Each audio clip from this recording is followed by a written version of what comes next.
Okay, welcome to Grey Zabel Day. This is awesome. Be able to celebrate Grey, but just want to first of all thank everybody that made this last weekend possible. Whether it's all the scouts, the coaches, the training staff, the medical group, Dave and PR, social media, Stu and his group, EK and his group for putting this coming weekend on, which we're having, 72 players involved in this mini camp, and drafted players, rookie free agents, and then tryout players. But just very, very appreciative of everybody's efforts and everything that went into the whole draft.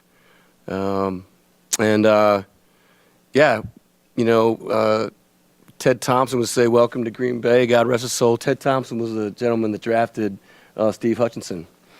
And I was blessed enough to work for him here the year we drafted Hutch, and then in Green Bay for a number of years. But it's a beautiful day here in Seattle, and he would call it a Chamber of Commerce day here. So pretty awesome, beautiful day here, and we're here to celebrate Grey Zabel. So on behalf of Jody Allen, Bert, Chuck, Mike and his staff. I know your folks are working or watching, right? Mark and Tana,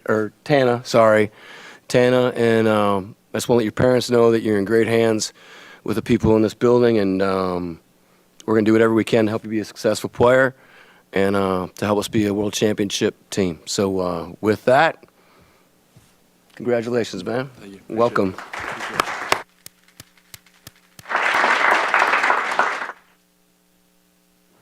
Grey, what has the last week been like for you from draft to now? Quick, surreal, whirlwind of emotions, super fun. Anything you could possibly think of. I mean, it's a lifelong dream to be able to say you got drafted, let alone be drafted to the Seattle Seahawks. So what a surreal experience this past week has been. When will it sink in, or when did it sink in? Still hasn't sunk in yet. I got to wake up and pinch myself every single morning that I get to play for the Seattle Seahawks, and it probably never will sink in. Have Great. you had conversations with Hutch since I was? Yeah. Okay, so the smile says party. Go on. Yeah. Hutch has been awesome throughout this kind of experience. I mean, he interviewed me down at the Senior Bowl. He interviewed me at the Combine. He's been a real mentor this past week, and being able to ask him kind of all the questions that a rookie or a new guy has been unbelievable, and super grateful for him. Great. Quarterbacks, receivers get a lot of publicity. Are you a little surprised by how excited a fan base is about offensive line here? Yeah, a little bit. Yeah, like you said, those guys are normally getting all the publicity, but super cool that the 12s is kind of bought into me and kind of had my back through this, and it's been awesome, and super excited for this fall. When you were doing weight training in the morning and captain's practices all those years, at what point did this become a possibility to you, a realistic possibility? Probably Thursday night when I got that call from a Washington area code. That's when it became kind of real and surreal moment that this was going to be a possibility. What's something that Jalen Sundell taught you in college in your time together? Yeah, I think Jalen's a master of his craft. I mean, I was fortunate enough to room with him. He was kind of a big brother to me throughout college, and what an awesome deal that I was able to join him here at the Seahawks. So he's taught me a lot of lifelong lessons, and super excited to hopefully learn some more from him here. What were some of the lifelong lessons he taught you? How to clean up after yourself, probably how to do laundry. Yeah, he's one of my good buddies for sure. What did you learn about yourself through this process? Just continue to bet on yourself, outwork everybody, and kind of have that chip on the shoulder mentality throughout the entire process. Just hard work and dedication to a craft can take you a long ways. You see a lot of clips of people screaming and yelling on sidelines, but what does leadership look like in an offensive line room? I would say sweat equity is number one. Like, you never want to ask somebody to do something you aren't willing to do or have done. So I think in the offensive line room, sweat equity plays a huge role in leadership and understanding you got to put in the work, put in the time to be able to lead, and then understanding that you're blocking for somebody else, you're protecting somebody else, and the highest level you can do that at is making sure nobody touches your other guy. So I think in the offensive line room, it's a unique kind of trait to have, being a leader there. But there's some great ones out there for sure. John, you obviously drafted the football player first and foremost, but how big of a factor was it to add the kind of personality that Grey has to that offensive line room? Yeah, great question. I think really the thing that really stood out about Grey, personally, besides what Kirk and Trent and the guys that went into the school and we're saying about him, was just being there firsthand at the Senior Bowl and watching him steal reps from people. We were standing there, we're like, well, this guy's. Funny story, Hutch and Trent, right when we got down there, were like, this guy's really struggling with his. They were talking about a different player. I'm like, this guy's really struggling with his confidence. I thought they were talking about Grey. And I'm watching the practice. I'm like, this guy's not struggling with his confidence at all. I'm like, you guys are crazy. But he was literally like, he couldn't wait. He was taking reps at center, left guard, right guard. He was like taking reps from people. And you stand right there. And yeah, I think just seeing that competitor and the want to and it's just like I'm here to, like he said, chip on his shoulder and ready to let it rip. And he was into it. He's competing his tail off, and it was really impressive to see firsthand when you're right there. John, I know we've asked you a lot about the offensive line in the offseason, but now that you're kind of through the draft and the free agency process, how do you feel about the whole group as a whole, kind of now that you're going to get on the field now with everything? Yeah, we like it. We like it a lot. It's going to be highly, highly competitive. We had a group of 4 guys. Thank God, God willing, Grey was at the top of it, and it fell that way. But when we came out of the combine, we felt fairly confident that we'd be able to get one of those 4 guys, and things just fell that way. John, what was the game or the year, or how did Grey get on your radar? When did you really start watching?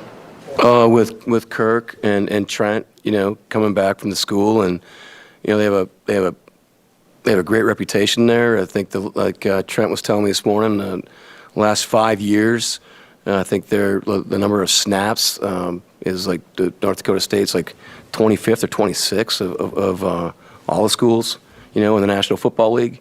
And so it's just these guys come out of there like very well coached. They're highly competitive. They're smart, and there's a lot of want to there, and those are great traits. Speaking of your coach, Grey, he mentioned that when you're locked in on the field, you like to talk a little bit to your opponents. Is that true? A little bit. Offensive line, you can't score. You can't catch a pass. You can't do any of that. So when you block a guy extremely well, sometimes you got to let him know. And I think that's the fun and joy of playing offensive line. But at the same time, you got to stay humble in your ability. Grey, what do you think tomorrow will be like for you when you do get on the field for the first time wearing at least an NFL jersey? It's going to be surreal. To wear the Seahawks logo on your chest has been kind of a dream. Super excited. Anytime you get to tie the cleats up and hit the grass, you got to be grateful. It's a get-to mentality, not have-to mentality. So I get to go practice tomorrow and show up to one of the best jobs you could possibly have. Grey, I think you're the first from Riggs High School in Pierre to be in the NFL, or drafted in the NFL, I should say. What's that mean to you? What have you heard back from them and the people back there? They're excited about this. Yeah, just the community sport has been unbelievable. Pierre is a sports town, a sports community. Super grateful for the support that they've given me throughout this process. We had a little draft party that Friday night, and there was probably 700 or so people there showing up. So being able to do this for the community, for the kids there, is a cool experience. Any Busch Light left in Pierre? There might be a few, but not a lot. Are you willing to switch to Rainier? Just kind of depends. I haven't tried it yet. I know that's a huge brand up here in the Pacific Northwest. So hopefully if we have good OTAs, we can maybe try a few. Have you gotten to meet? Bud Light, you might as well keep your options open. Like I said, have you gotten to meet or know any of the other draft picks yet? Jalen Milroe or anybody like that? Yep. So Jalen and Elijah, I played with them down at the Senior Bowl. Two unbelievably talented human beings, and super competitive as well, and super excited to continue to play with them. Gray, I'm sure you're excited to block for any of the quarterbacks on this staff, but is it kind of exciting to be drafted with another quarterback to kind of go through this rookie camp and kind of develop alongside Jalen? Absolutely. To learn the offense with him, if I have any questions or kind of concerns with anything, to have a guy to be able to bounce it off of and understand the offense, like I said, is going to be super important, and it's going to be super impactful for our careers moving forward. How'd you decide on 76? Well, that was kind of the equipment staff's idea, and I had to ask Hutch if it was okay to wear it, and he was all for it and super excited for it. So I mean, it's no better number to wear in Seattle history. So. What was it like being Brothers, it's pretty cool. They have a special relationship. What was it like being in the building on Saturday and giving the call to Mason? He was really pumped about it. So how was it from your perspective? My heart was beating through my chest. Like, can hardly remember what I said. What a cool experience. And I mean, I have to thank Mr. Schneider here for letting me do that. But when I'm standing in the back of the draft room with Coach McDaniel and he calls me up to make a draft call, I was a little nervous, let's say that. You thought it was a prank call. Did you know that? How the weekend went with prank calls and stuff, I probably would have thought the same exact thing. But yeah, it was a cool deal. Is there a part of your game that you think maybe people don't know about? Maybe it's underestimated that you're something you worked on, you're proud of? Man, probably just mentality. That's the thing I kind of hang my hat on is protecting the quarterback and moving the line of scrimmage. And you can't really measure that with a number of some sort. It's all kind of a mindset. So I would say that's the one thing that you probably can't measure about my game. Anything else? Have you met Robbie Utes yet? I haven't, but he's got a hell of a mustache. That's my next question. If you Brady wrestle Robbie Utes, we're going to have a mustache contest or something. Yeah. All right, thank you. Good job.